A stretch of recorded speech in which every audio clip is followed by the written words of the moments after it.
आज स्वामी विवेकानंद जी की जन्म दिवस है। जब भारत आज़ादी की अमृत महोत्सव मना रहा है और विश्व में भारत की एक अलग पहचान बन गई है, तब इस नव भारत के निर्माण में स्वामी विवेकानंद जी की एक अहम भूमिका है। कवि गुरु रविंद्रनाथ ठाकुर ने साहित्यकार रोमा रोला को लिखित अपने एक पत्र में इस वाणी को लिखा था, यदि आप भारत को समझना चाहते हैं तो विवेकानंद का अध्ययन कीजिए।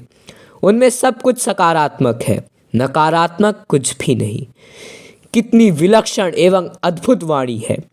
इन दो वाक्यों के माध्यम से ही गुरुदेव ने स्वामी जी के व्यक्तित्व एवं आधुनिक भारत के निर्माण में उनकी प्रासंगिकता की घोषणा कर दी। यदि नव भारत का निर्माण करना है तो पहले हमें भारत के शाश्वत सनातन रूप को, उसके विगत 5000 वर्षों से कर्मागत अखंड अनाहत चैतन्य स्वरूप को जानना होगा। यदि हम भारत के आत्म स्वरूप का परिचय पाना चाहते हैं तो निश्चय ही हमें स्वामी विवेकानंद का अभिज्ञान प्राप्त करना होगा, अर्थात उन्हें जाने बिना भारत के मूल स्वरूप को जाना ही नहीं जा सकता। क्योंकि अपने ही शब्दों में विवेकानंद स्वयं एक घनीभूत भारत थे।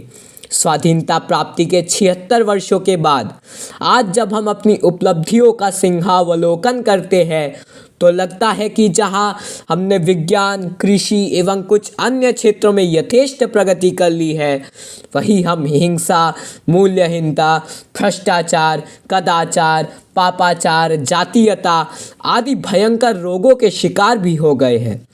अन्न के उत्पादन में राष्ट्र आत्मनिर्भर हुआ है, किंतु वितरण की दोषपूर्ण प्रणाली के कारण प्रतिवर्ष गरीबी और असमानता बढ़ रही है। हमें इस समस्या का समाधान पाने के लिए ऐसे नक्शे की ज़रूरत है जिसे हमारे युवाजन कुशलता, ऊर्जा और समर्पण के भाव से कार्य में परिणत कर सके। और हमें इसके लिए ऐतिहासिक दृष्टि एवं परिप्रेक्ष्य से संपन्न एक महान दूरदर्शी शिल्पी की सहायता लेने की आवश्यकता है। वह शिल्पी स्वामी विवेकानंद है। भारत के नवनिर्माण का उपाय क्या है? स्वामी जी ने इस पर गहराई से विचार करके कहा, हमने राष्ट्र की हैसियत से अपना व्यक्तित्व खो दिया है। हमें राष्ट्र के खोए व्यक्तित्व को वापस लाना होगा और आम जनता को उठाना होगा। भारत को उठाना होगा, गरीबों को भोजन देना होगा, शिक्षा का विस्तार करना होगा।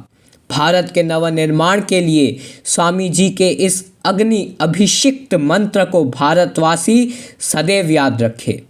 उठो, जागो और लक्ष्य प्राप्ति के बिना मत रुको।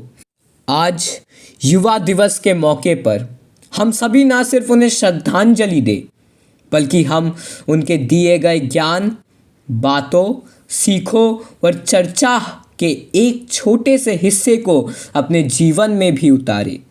यदि हम सभी उनके द्वारा दिए गए ज्ञान के छोटे से हिस्से को भी अपने जीवन में उतार दें तो हमें सफल होने से कोई नहीं रोक सकता। धन्यवाद। आज स्वामी विवेक